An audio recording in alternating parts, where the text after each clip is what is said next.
حضرت فرماتے تھے اگر مسلمان کا فرد بچہ عورت اگر اللہ کی توحید کو بیان نہیں کرے گا تو کائنات کا کوئی بھی نقشہ اس کے اللہ کے درمیان داخل کر دیا جائے گا.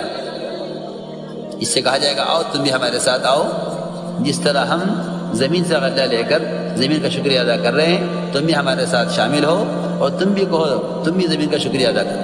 نہیں، ہم نہیں کریں گے، ہم نہیں کریں گے. کیوں؟ اللہ کرنے والے ہیں.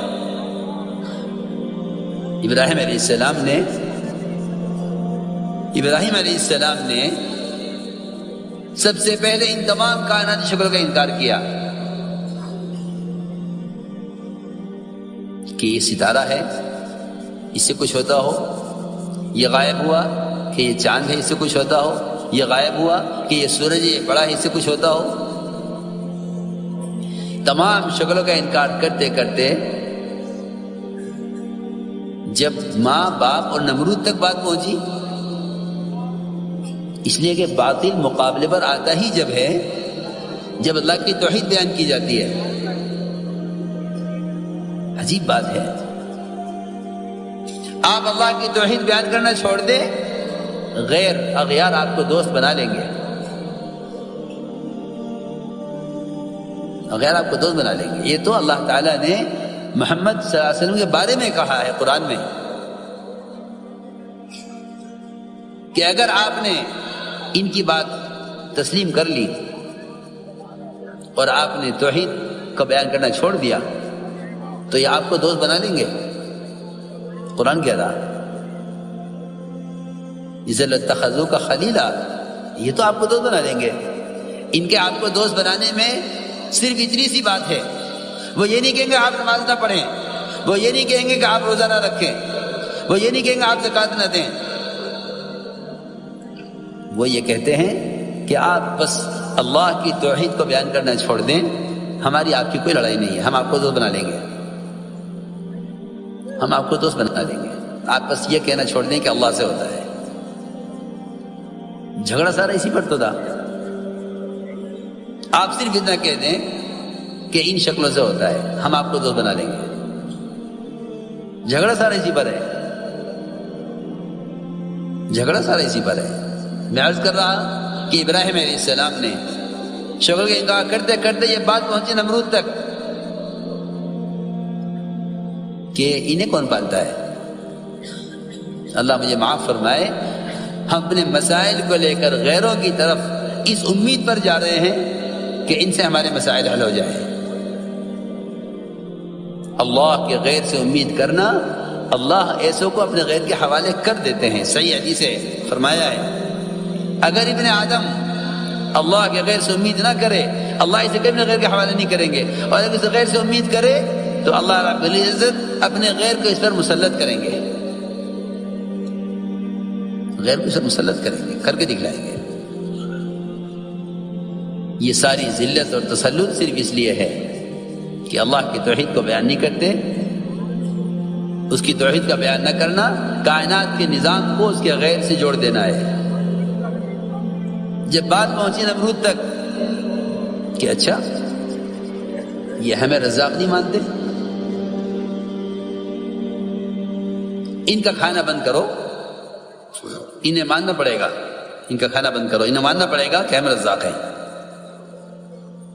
ہم تو اللہ تعالیٰ کی قدرت کو، ہم اللہ تعالیٰ کی قدرت کو زمین سے غلہ اگنے کی شکل تک ہی سمجھیں، حالانکہ نہ یہ قدرت ہے اور نہ یہ قدرت کے تعارف کے لیے کافی ہے. نہ یہ قدرت ہے اور نہ یہ قدرت کے تعارف کے لیے کافی ہے، ہرگز نہیں. اس لیے کہ جب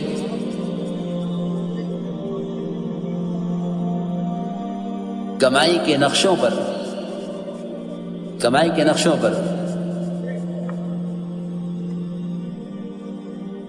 غیروں کا قبضہ ہو جائے گا تو مسلمان ہی سوچے گا کہ نقشے تو ان کے ہاتھ میں، میرا ہاتھ میں تو ہے نہیں، تو ہمیں ان کے ساتھ کوئی دینی سمجھوتا کر لینا چاہیے. جس سے ہم ان کا یہ مطالبہ پورا کر دیں، یہ ہمیں کمائی کے نقشے دے دیں۔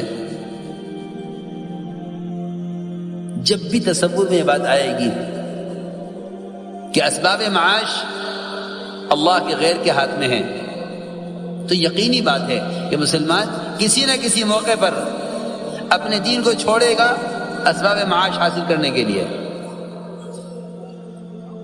اس کی کھلی مثال ہے، کھلی مثال ہے۔ میں کیا کروں؟ مجھے تو کمانا ہے کہ نہیں، یہ ملازمت حرام ہے۔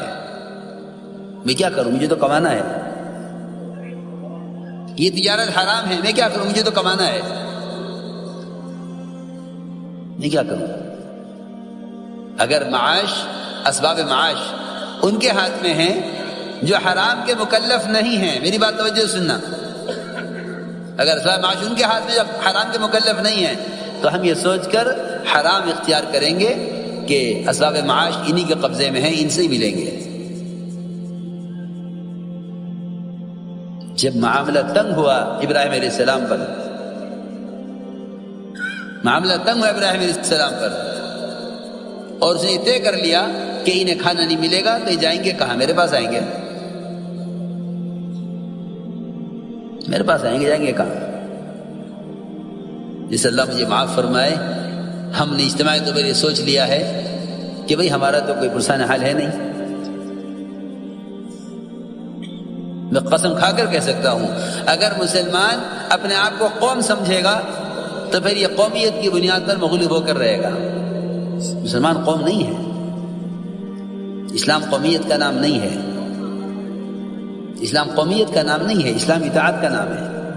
مسلمان کسی قوم کا نام نہیں ہے۔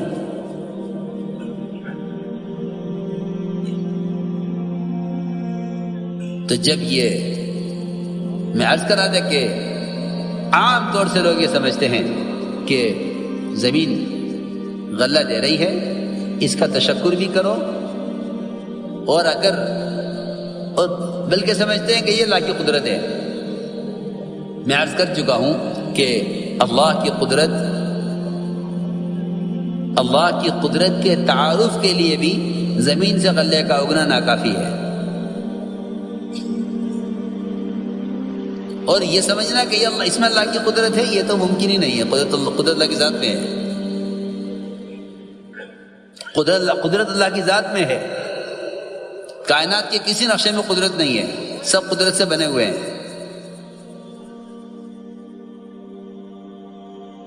بلکہ جب ابراہیم علیہ السلام کے لیے کھانا بند ہو گیا،